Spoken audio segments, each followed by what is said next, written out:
Bismillahirrahmanirrahim. Assalamualaikum warahmatullahi wabarakatuh. Gimana kabarnya anakku sekalian?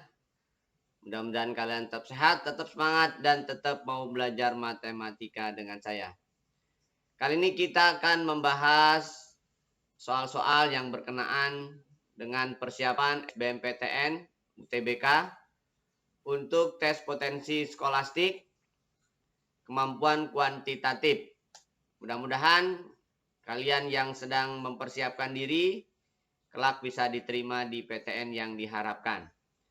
Oke, kita mulai saja. Oke, yang pertama, di antara grafik berikut yang bukan merupakan grafik fungsi X, Y terhadap X. Oke, kalau misalkan Y terhadap X, yang kalian lakukan adalah buat garis yang sejajar dengan Y, lalu kalau dia hanya memiliki satu titik potong, maka kita bisa katakan dia adalah grafik dari fungsi Y terhadap X. Kalau dilihat dari sini, ini adalah grafik fungsi pangkat 3, ini adalah grafik konstanta, ini adalah grafik linier, ini adalah grafik mutlak, ini adalah grafik fungsi pecahan. Ya, berarti semuanya adalah grafik fungsi Y terhadap X. Ya, berarti benar semua menurut pendapat saya. Ini adalah benar semua.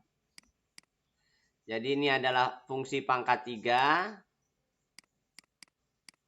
AX pangkat 3 plus BX kuadrat dan seterusnya. Ini adalah fungsi mutlak.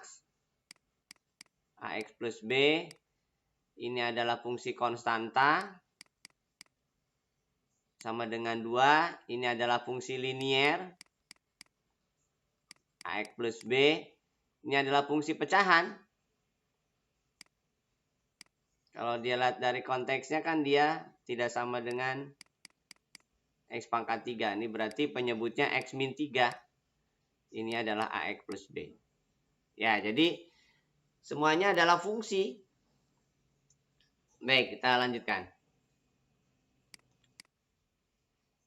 Hasil pembagian 6X min 9Y per 10X plus 8Y oleh 3Y min 2X per 5X plus 4Y. Hasil pembagian. Oke, berarti kalau sebuah pecahan dibagi sama saja dengan perkalian tapi dibalik ya. Dibalik. Jadi 5X plus 4Y per 3X min 2X. Oke, yang sebelah kiri 6 dan 9 ada faktor yang sama yaitu 3. 2X min 3Y kan ya. Yang bawah ada faktor yang sama yaitu 2. 5X plus 4Y. Yang sebelah kanan tetap 5X plus 4Y. Sebelah kiri bawah, sebelah kanan bawah juga tetap 6X min. Oh, ini 3Y. 3Y min 2X. Nah, berarti ada yang kebalik nih. 5X plus 4Y sama dengan yang sebelah atas kanan. Nah, yang ini kebalik. Berarti ini adalah min 1. Jadi jawabannya adalah min 3/2. Jadi min 3/2. Ya, karena yang sebelah kiri atas 2X min 3Y, yang sebelah kanan bawah 3Y min 2X. Berarti berbalik nilai, negatif. Oke, kita lanjutkan. Perhatikan gambar. Daerah yang diarsir mewakili himpunan penyelesaian dari pertidaksamaan. Oke. Kita harus mencari dulu persamaan garisnya. Memotong sumbu Y di 5 berarti 5X. Ditambah memotong sumbu X di 3 berarti plus 3Y. Sama dengan 5 kali 3. Jadi 5X plus 3Y sama dengan 15. Nah, itu garisnya. Ini melalui 0,0. Jadi pastikan 0 ditambah 0 dengan 15 itu harus benar. Ini harus benar. Berarti 0 itu kan kurang dari 15. Dengan demikian, maka 5X plus 3Y harus kurang dari sama dengan 15. Jadi jawabannya adalah 5X plus 3Y. Oh, sama kanannya sama dengan 0. Berarti 5X plus 3Y kedua ruas dikurangi 15. Kurang dari sama dengan 0. Kurang dari. 5X plus 3Y. Oke, berarti yang D. Gitu ya? Bisa dimengerti? Baik, kita lanjutkan. Operasi bulat titik pada himpunan bilangan bulat didefinisikan sebagai X bulat Y sama dengan Y pangkat X min Y kan ya. Oke, Y pangkat X min Y. Berarti yang pertama yang kanan dulu. 3 bulat titik 2 itu didefinisikan berarti 2 pangkat 3 min 2. Berarti 8 dikurangi 2 adalah 6 ya. Lalu berikutnya adalah 2 bulat 6. Berarti sama saja dengan 6 pangkat 2 dikurangi 6. Berarti 36 dikurangi 6. Maka hasilnya adalah 30. Oke, jadi hasilnya adalah 30. Bisa dimengerti? Baik, kita lanjutkan. Perhatikan gambar. Di sini siku-siku sudut CBD, siku-siku EDG 40 derajat. Besar sudut ABC. ABC, oke. Ini berarti dalam sepihak ya. Kalau misalkan ini sejajar, berarti ini juga siku-siku ya. Berarti ini 50. Kalau 50 berarti ini dalam sepihaknya, berarti 130. 130, ini 90. Yang ditanya ABC, berarti yang ini. Jadi sudut ABC adalah 360 dikurangi 130 ditambah 90. Berarti 360 dikurangi 220. Maka 140 ya. Jadi jawabannya adalah 140 derajat. Gitu ya. 40 karena ini sejajar berarti ini sama-sama 90. 90 berarti pelurusnya juga 90. Sudah 40, ini 50 sisanya dari 90. 50 dalam sepihak dengan 130. Karena jumlahnya harus 180. 130 dan 90 ada 220. Berarti sudut kelilingnya 360 ya. Jadi dikurangkan jadi 140. Oke, kita lanjutkan. Luas daerah yang diarsir. Oke, kalau dilihat dari gambar, katakanlah yang ini itu sama saja dengan yang ini. Kemudian ini sama dengan yang ini. Berarti sebenarnya kesimpulannya adalah luas segitiga dikurangi luas lingkaran. Nah, sekarang tinggal segitiganya nih. 3 diameter sama dengan 42. Berarti diameternya, karena ini 3 lingkaran. Diameternya berarti 14 ya. Maka jari-jarinya berarti 7. Nah, jari-jarinya 7. Nah, jadi luasnya adalah luas segitiga. Segitiga itu berarti setengah, alasnya 42, tingginya berarti diameter. Dalam hal ini 14. Dikurangi luas lingkaran, PR kuadrat ya. PR kuadrat. Di sini Pi-nya 22 per 7, R-nya adalah 7. Berarti 21 kali 14 dikurangi, coret ya, 22 kali 7 ya. Nah, 22 kali 7 kan sama saja dengan 11 kali 14. Nah, jadi 14-nya saya keluarkan. Jadi 14 kali 21 dikurangi 11. 21 kurangi 11 kan 10. Jadi luasnya adalah 140. Nah, itu luas yang diarsirnya. Gitu ya. Jadi luas diarsirnya adalah 140, satuannya cm kuadrat.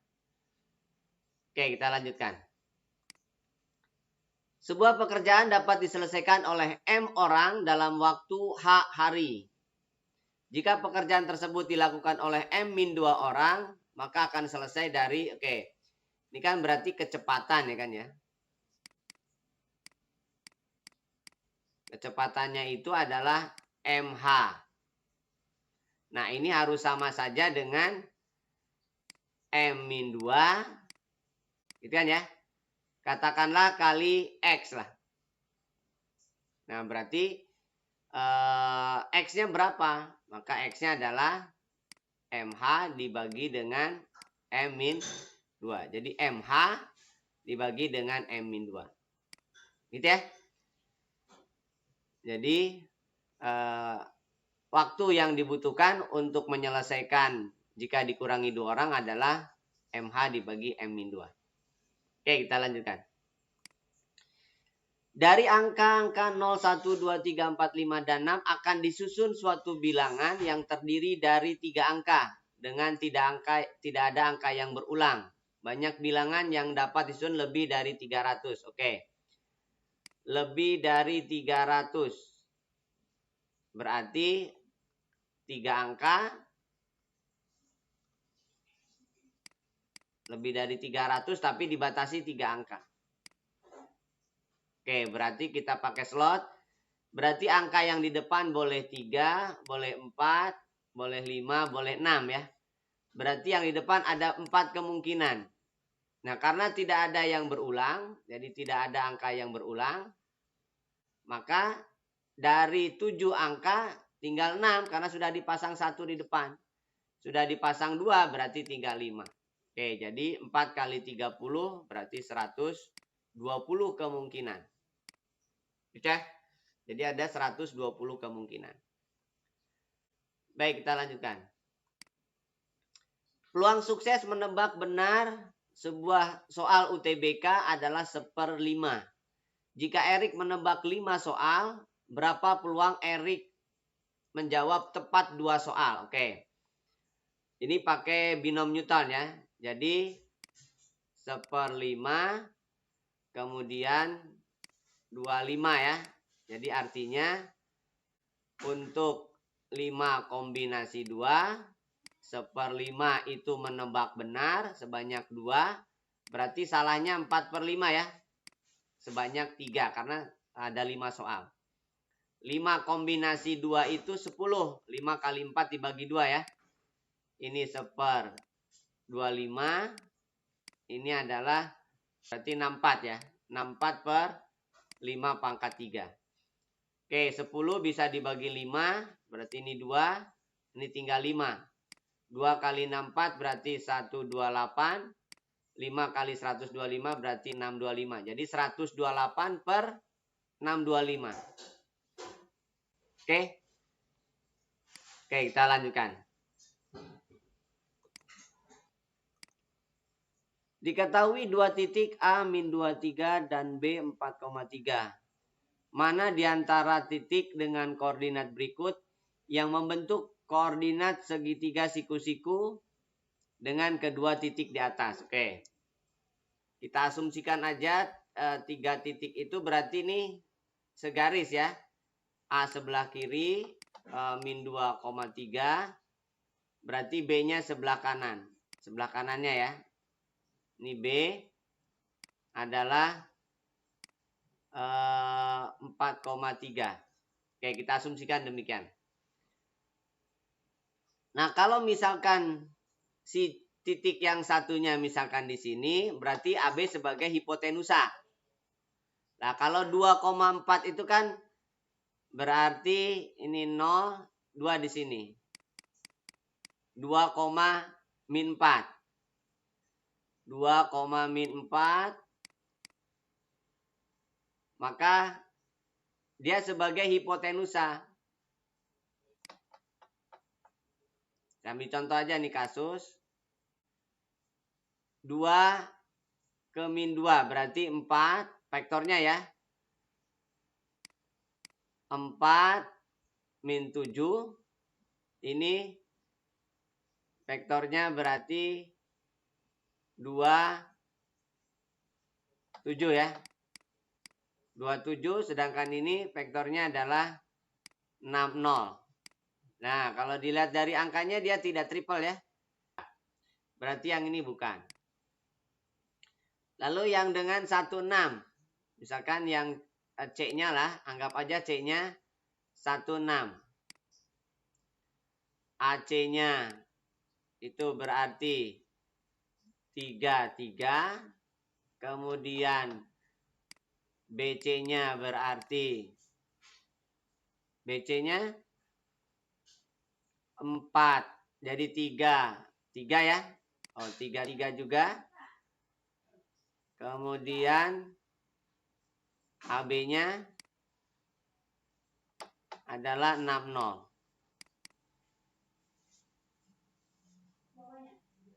9, 18, 18. Nah, ini bisa. Berarti 24 ya pasangannya ya. Atau 2 saja nggak mungkin. Ya, berarti 24. Satu salah, 24. Oke, kita cek yang 10. Berarti AC-nya yang 10 berarti 3 min 3 ya. Kemudian BC-nya 10 3, 3 juga ya. Oke, benar ya. Jadi AB-nya adalah 60. Ya, ini Pitagoras. Oke, jadi jawabannya adalah yang C, 2 dan 4 saja yang benar. Oke, kita lanjutkan. Diketahui S 6, 7, 7, 11, 13, 13, 24. Mana dari pernyataan berikut di bawah ini yang nilainya juga merupakan anggota dari S? Median itu adalah data diurutkan ya. Ini sudah terurut. Median ini bukan ya. Karena bilangan banyaknya anggota genap 1, 2, 3, 4. Jadi ini bukan. Rata-rata memungkinkan jangkauan dulu. Jangkauan pasti salah ya. Karena mediannya salah, jangkauan kemungkinan salah. Jangkauan 24 dikurangi 6 itu 18. 18 bukan. Modus itu yang sering muncul. Nah, ini benar. Nah, berarti kemungkinan pas saja atau rata-rata. Kita cek rata-ratanya. 6 tambah 3 kali 7 tambah 11 tambah 2 kali 13 tambah 24 ya. Dibagi 8. Oke. 21 jadi 27 tambah 11 tambah 26 37 tambah 24 per 8 ya.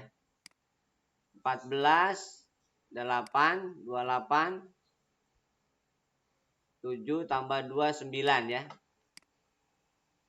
Benar kan? 2 7 7 tambah 18. Oh, 88, sorry. 88 berarti 11. Ya, 11 kan anggota dari S. Berarti jawabannya rata-rata juga benar. Jadi 2 dan 4 benar. Gitu ya. Oke, kita lanjutkan. Perhatikan gambar. Jika DE adalah A, maka mana hubungan yang benar di antara kuantitas P dan Q berikut berdasarkan informasi yang diberikan.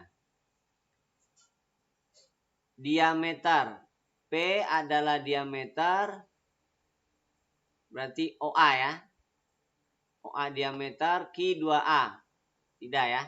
Karena DE itu adalah sama saja dengan OB. Oke, benar ya. Berarti jadi OB itu adalah A. Berarti ini jari-jari. Berarti kalau P diameter maka Q 2A. Ya. Jadi P adalah Q. Benar. Jadi P sama dengan Q. Oke? Baik, kita lanjutkan. Dua buah tali panjangnya X akan dibentuk masing-masing segitiga sama sisi dan persegi. Oke? Mana hubungan yang benar antara kuantitas P dan Q? Dua buah tali panjangnya X. Oke, berarti katakanlah ini A saja ya. A. Berarti ini X itu adalah 3A. Lalu persegi, ini misalkan B. Berarti X adalah 4B. Gitu ya. Luas segitiga sama sisi. Oke, kalau luas segitiga itu kan setengah A kuadrat sin 60 ya. Berarti 1/4 A kuadrat akar 3.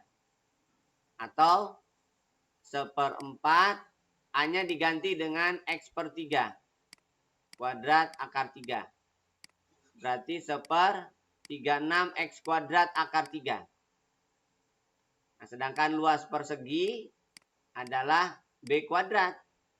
B-nya adalah X per 4 kuadrat. Berarti 1/16 X kuadrat. Nah, di sini berarti kesimpulannya akar 3 dibagi akar 3 kan lebih kurang dari 4 ya. Berarti kesimpulannya luas persegi lebih besar daripada luas segitiga.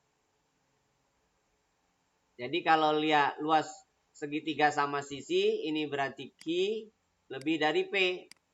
Q lebih dari P. Gitu ya. Luas persegi itu lebih dari luas segitiga.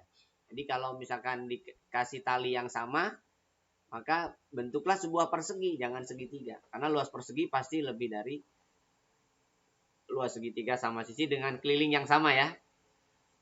Baik, kita lanjutkan. X kurang dari 0, mana hubungan yang benar antara kuantitas P dan Q berikut?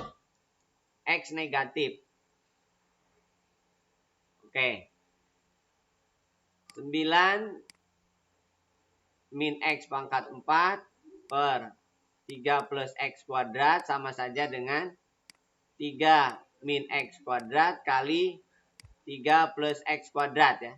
Per 3 plus X kuadrat. Ini berarti 3 min X kuadrat kan ya. Nah, dengan demikian ini adalah P. P adalah 3 min X kuadrat. Kalau misalkan bilangan kuadrat itu kan, kalau X kurang dari 0, X kuadrat tetap lebih dari 0. Berarti kesimpulannya P kurang dari Q. Karena Q ada penambahan sedangkan P ada pengurangan. Jadi P kurang dari Q. P kurang dari Q. Atau Q lebih dari P. Q lebih dari P. Gitu ya. Oke, kita lanjutkan. Misalkan XY menyatakan koordinat P pada bidang XY. Apa titik P terletak di kuadran 2? Putuskan apa pernyataan 1 dan 2 berikut untuk menjawab pertanyaan tersebut. 2X plus Y kurang dari 6. Kalau kuadran 2, XY kuadran kedua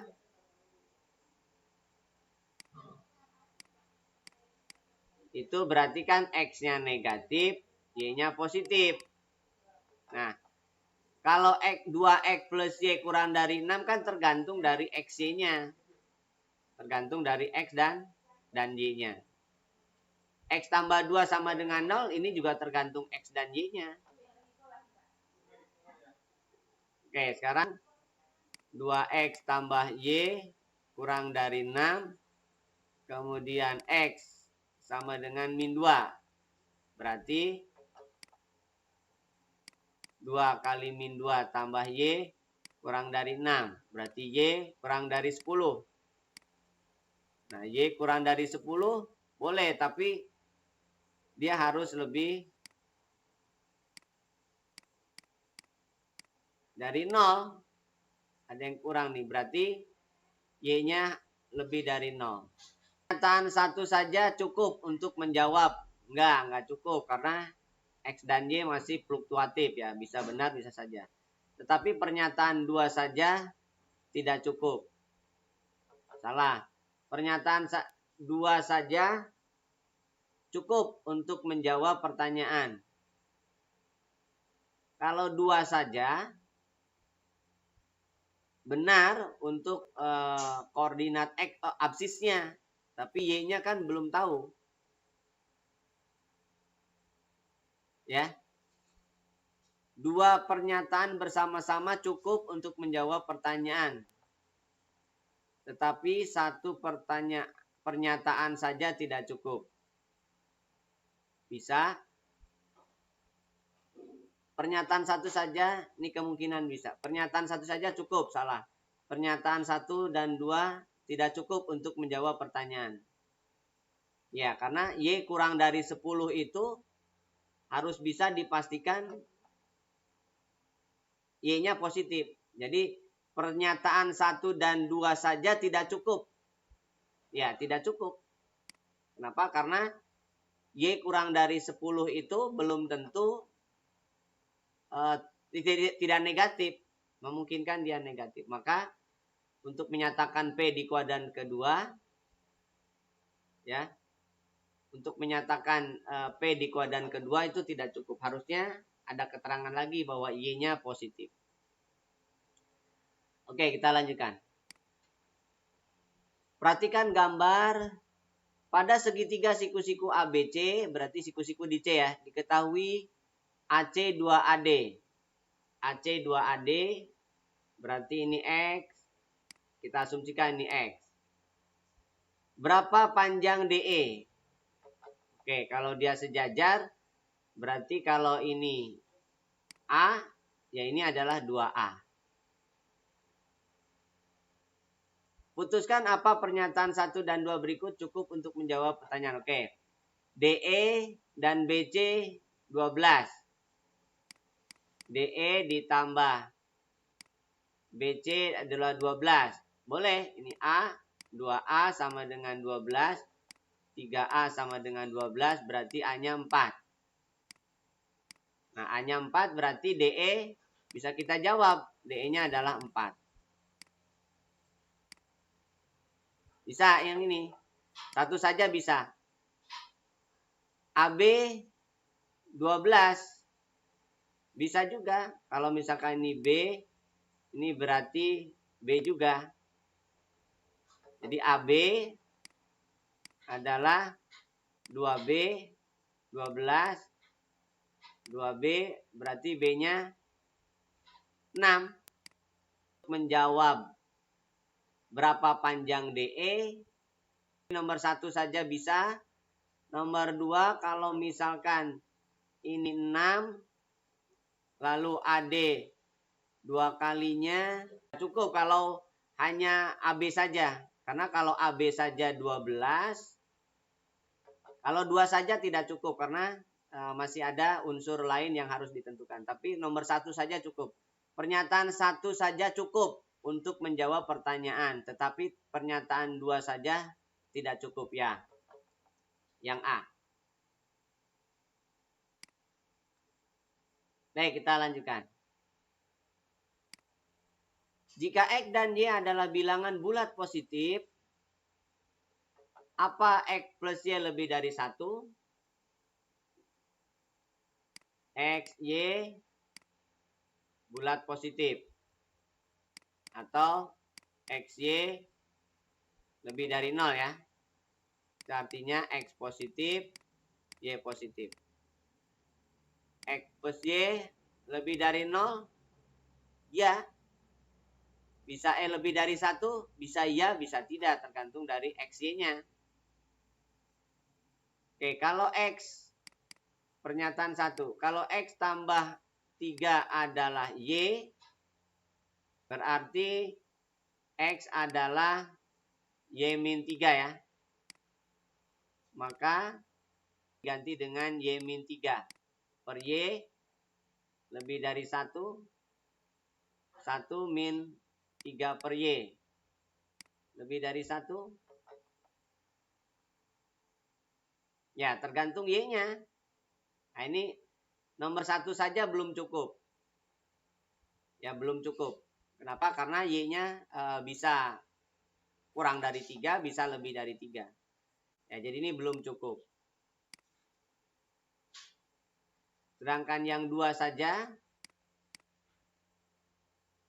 X tambah 5 per Y lebih dari 1.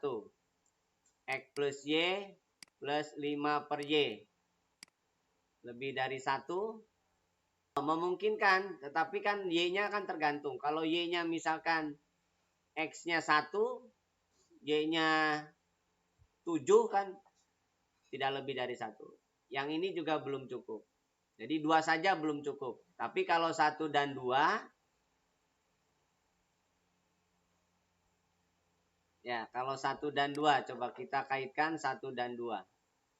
1, kemudian 2-nya berarti Y min 3 plus 5 per Y adalah 1 ditambah 2 per Y. Nah, Y-nya kan positif. Nah, ini benar. 1 dan 2 benar. Jadi ini bisa. Ini harus gabung. Jadi 1 saja tidak cukup, 2 saja tidak cukup, 2 pernyataan bersama-sama cukup untuk menjawab pertanyaan. Tetapi 1 pernyataan saja tidak cukup ya. Jadi harus dua-duanya. Kalau salah satu saja tidak cukup. Oke, saya kira itu dulu untuk pembahasan persiapan SBMPTN UTBK untuk kategori kuantitatif, tes potensi skolastik. Mudah-mudahan bermanfaat. Tonton terus video saya yang mengupas tentang soal-soal yang berkenaan dengan SBMPTN persiapan UTBK 2021. Sekian, assalamualaikum warahmatullahi wabarakatuh.